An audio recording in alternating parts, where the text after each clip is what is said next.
Yeah, okay, great, thank you.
We're going to go ahead and get started with our post-game press conference with Oregon.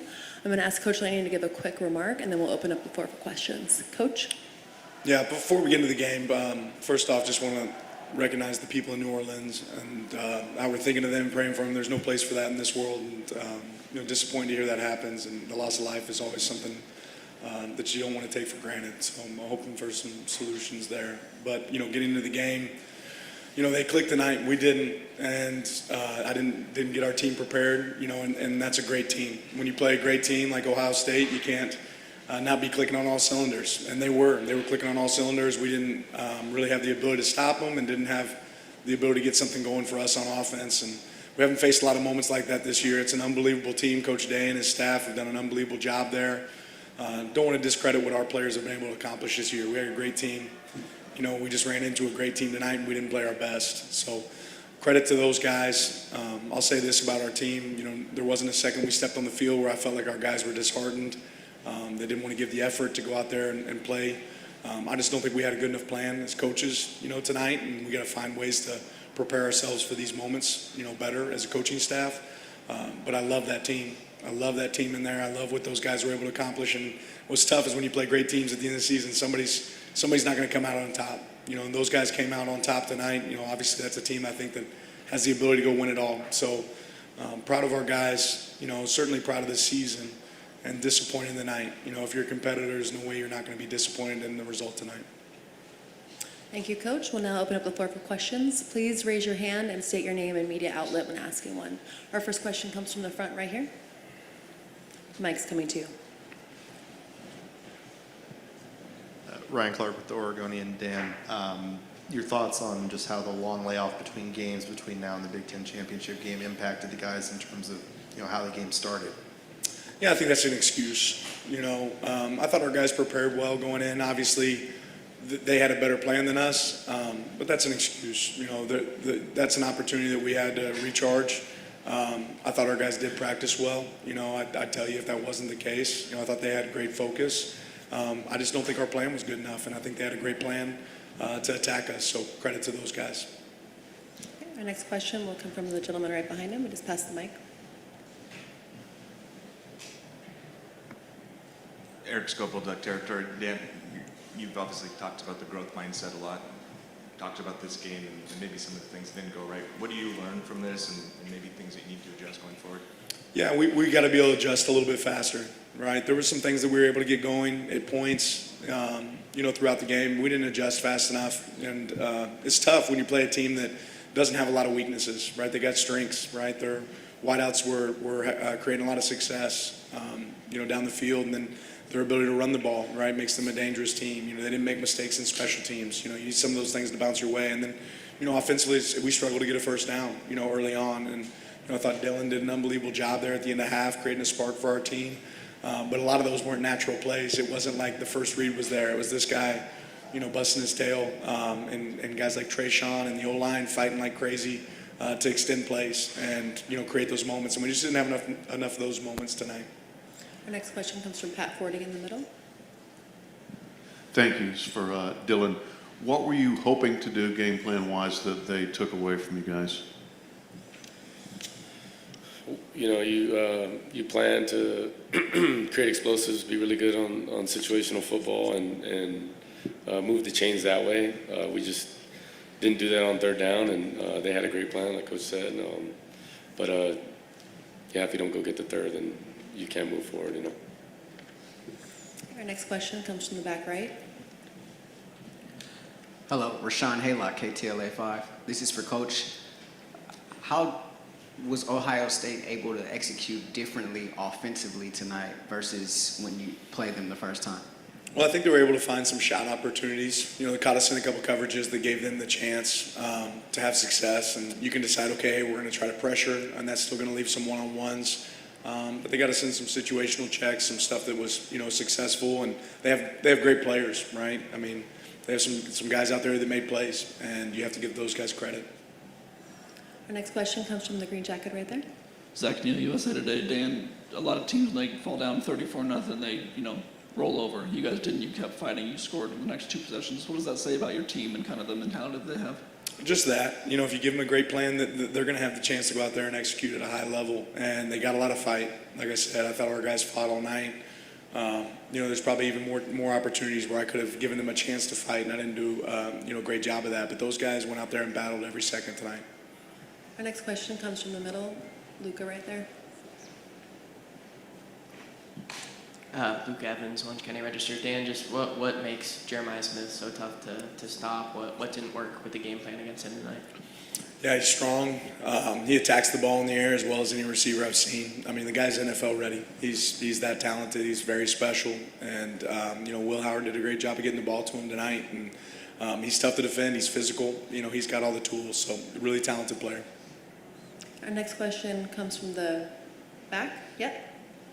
On the right side.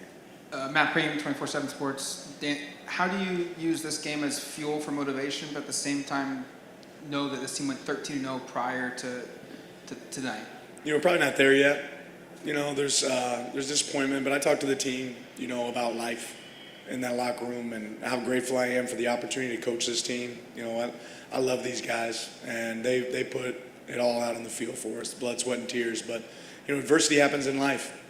And we're going to get an opportunity, in life, to continue to attack and move forward. And I know there's a lot of winners in that room, right? And there's guys that are going to have a chance to go on in life and be great fathers and great husbands. I hope they saw those examples here on our team. They're going to be great business leaders. They're going to be great NFL players. And they gave their heart and soul for us. So to me, it's not about, getting knocked down. It's about when you get back up and what you do next. Our next question comes from the gentleman with the khaki shirt. It's more of a taupe, really. Dan, Bill Orm with the Oregonian. Dan, Evan was such a weapon for you guys in the first matchup against Ohio State. Sounded like something happened pregame. Could you maybe elaborate a little bit on what happened with him and what did you miss most about not having him? Yeah, he's a dynamic player. He's been great for us all year. Kind of got tweaked in pregame and had been able to practice, but had been somewhat limited. But we thought he was going to be, potential go and. Leaned on the side of protecting the player. In that situation, I think if you ask Evan, he want to be out there on the field. But you don't want to put him in a situation that it's not going to be safe for him. And he's certainly been a dynamic piece for us all year and would have loved to have him out there for us. But grateful for what he's been able to do for us this season. Next question comes from the gentleman in the brown in the front. Josh Peter with USA Today. Dan, why do you think Ohio State struggled the way they did against Michigan, and do you see any significant adjustments they've made since then to get things turned around the way they have? Sometimes it's not your day, and I think that was us today, right? It wasn't our day today, and it wasn't their day, against Michigan. But what's unique about college football right now and this dynamic is you got to be playing your best ball at the end. And I think anybody that's watching Ohio State recognizes they're playing really good football. We have time for 2 more questions. The next one will be one on the front, left-hand side. Jordan Mendoza, USA Today. Jeffrey, what were you seeing out of the Ohio State offense that was really just causing you guys some issues in the first half? Yeah, overall, I think that they did a good job taking shots early on. Like Coach had said previously, they caught us in some coverages, where receivers were able to get open downfield, right? And then as well as their offensive line, I think that the offensive line, with the injuries that they had in their room and, a lot of moving parts and pieces, I think they did a good job, just up front as well. And then, of course, the quarterback, I think he did a good job, just getting the ball to his receivers, commanding his offense. So, yeah, they were just firing on all cylinders, and, credits to them. Okay. Our last question will come from the gentleman in the jacket right there. Pella, you got ESPN. Dan, obviously you guys won the Big Ten title and you had to face Ohio State in the first round. There's been a lot of talk about the CFP format and that changing, potentially changing going forward. What was your thought about the path that your team had, maybe compared to other teams? We had an opportunity.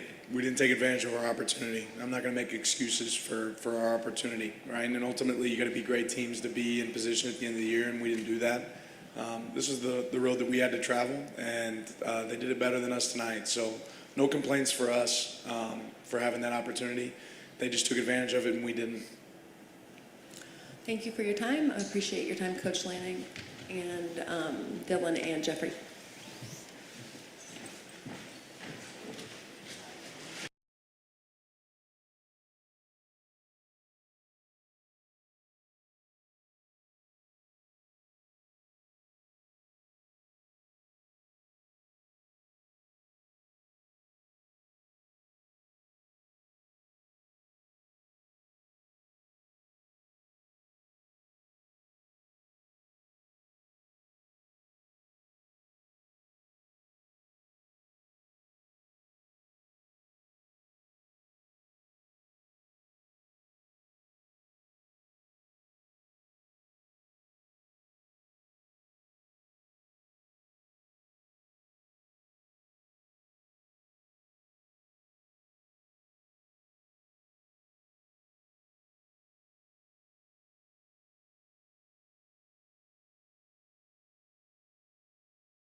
We're going to go ahead and get started with questions for Ohio State. Please state your name and media outlet when asking a question. We'll start in the back right. Good evening. Rashawn Haylock, KTLA 5. For Coach Day, how much of tonight is a reflection on what you were hoping to get when you brought Chip Kelly on? Yeah, I thought Chip called a great game. I thought the whole offensive staff worked hard to put the plan together, but ultimately it comes down to the players putting it on the field. I've said that all along. I think sometimes in this game coaches get too much attention. This is about these guys right here. A lot of good plays out there, but they got to make it work. And I thought they really put it on the field and it came out aggressive. But I thought Chip called an aggressive game and certainly had a big smile on his face after. Question in the front right there. Hey Ryan, Ari Wasserman on 3. You've been in a position the last month that most coaches, maybe the first ever, where a large portion of the fan base has been displeased, and you guys had to come into a postseason under some tough circumstances. And I'm wondering, what's it been like for you through this journey, and how cathartic was it today to have the game that you guys had? Well, in this game, there are ups and downs along the way, and when things are going good, you got to hug the guys you love the most, and when things aren't, you got to hug them even harder, and you just hang in there and you keep swinging. And I talked to these guys about it a couple weeks ago. That's life, and this team is resilient. And when you surround yourself with great people with great character, you find yourself working through difficult times. And at the end of the day, we wanted to win a national championship, and the way that we got here wasn't what we expected. It wasn't what we planned for. But nonetheless, we had an opportunity to come back and play Oregon after we'd already played them early in the season, and that's the only thing that mattered. And the guys have been doing a great job of staying focused. The staff has stuck together, but the players have stuck together, and they're fighting to continue to stay together because the winner gets to play together another week, the loser doesn't. So. Those guys have worked hard to stay together, and now we've got an opportunity to go play Texas, and a lot of football ahead of us. We have a question from the front here. Nick, yep.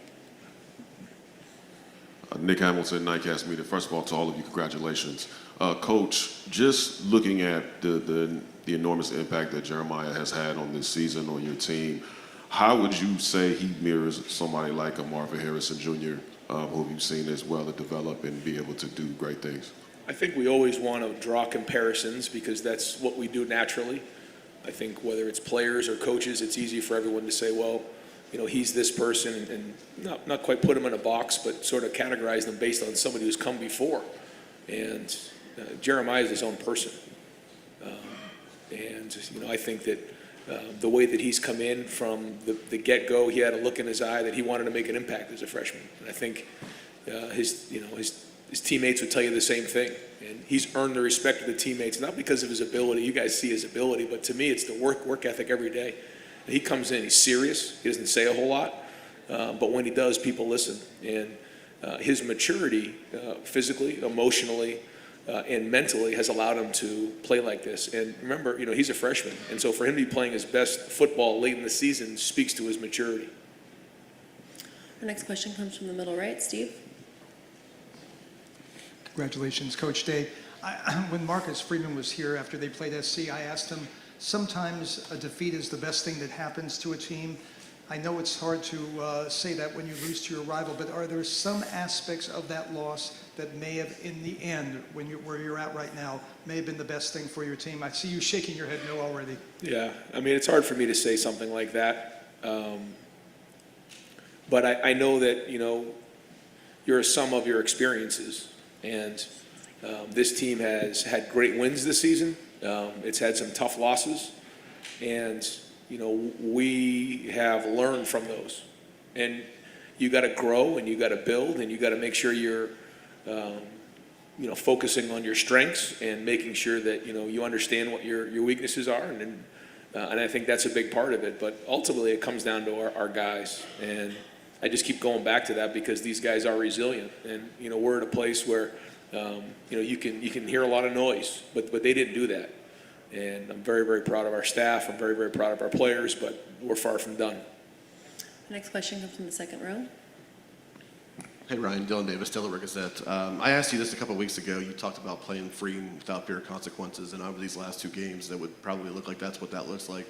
What's been the shift in that mindset? What have you done? What has the team done to allow that to happen? Has there been a focused effort on that, or is it just something that? I don't know. You can talk to the players about it. I think all year, you make adjustments along the way, but we've really focused hard after the regular season on our execution. And I know that sounds really simple, but it's something that we talk a lot about in our walkthroughs, in our meetings. It might be practices, it might be a walkthrough in a hotel, it might be a meeting, it might be just one little tip that could give you that little bit to say, hey man, like this is going to help you execute this play on this play, on this situation. And then you also have to be, situationally aware, which I think as the season's gone on, we've done a better job of that. And then the last piece is doing your job. Everybody has to do their job. Like, you take, for instance, the route that Jeremiah ran on the play where he stuck his foot in the ground and went across the field. It was a perfectly run route, but the protection was there. The setup by Will of getting the whole defense to run one way looked like it was a naked, and then we came back and threw the ball. Like, there's so much that goes into that one specific play, and I think that we've really focused on that part of it. And I think it's the same thing with the defense. I think that they all understand how they fit in with each other. And then it comes down to execution. But then when you mix that with after the snap is then snap, the physicality and how hard we're playing right now, I think those two things are the reason why you're seeing us play this type of football. The next question comes from the middle left in blue and white.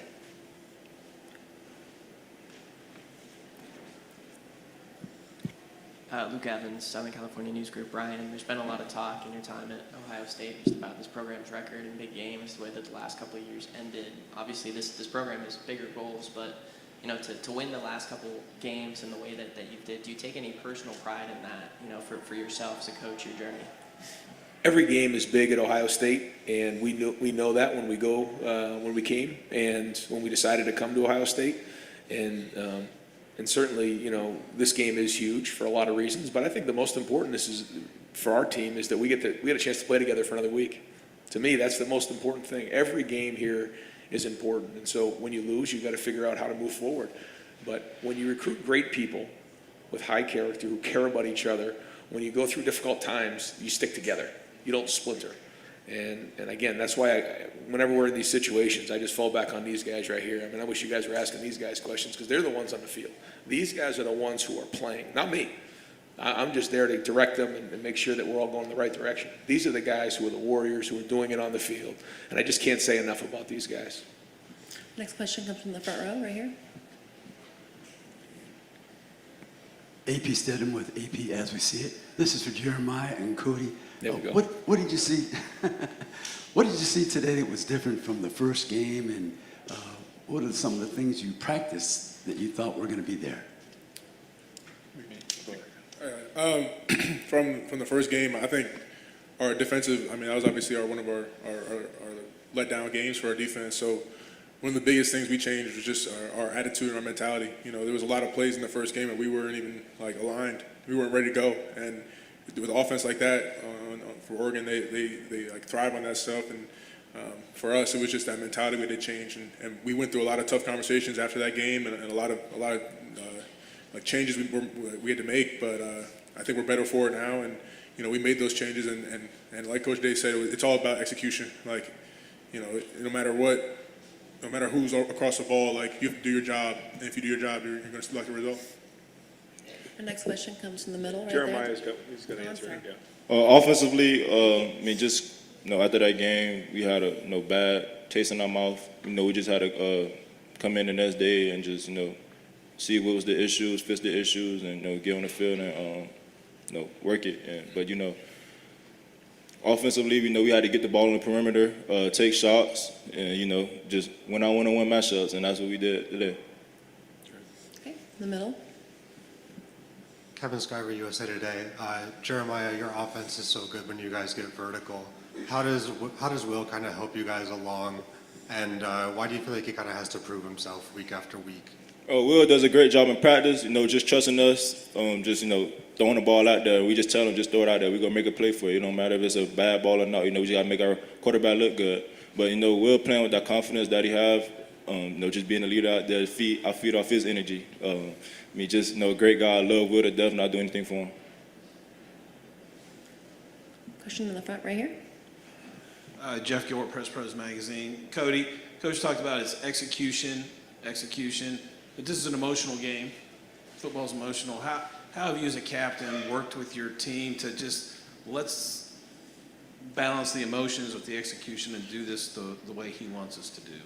Yeah, no, I mean, that's probably the biggest part about football. It's a game about getting your body, mind, and spirit right. And I think Coach Day does a great job where he wants us to understand the moment and how the steps of each game goes. And it's not, we don't play that game a week ago, but we have to get our mind ready to be in that sense. And so obviously it was a lot of emotion, a lot of people call it redemption, but for us it really is just about doing your job, because our coaching puts us in the right position, so we just got to go make the play, and they've done that so well this whole season. So I mean, we trust them 100%. We have time for 2 more questions. The next question will come from the gentleman in the plaid. We'll bring a mic to you just 1 second.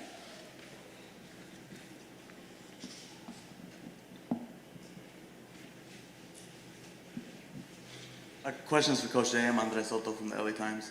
With the college football landscape kind of changing every day, it seems like, what does it mean to you guys to win the Rose Bowl knowing that there's more football left to be played?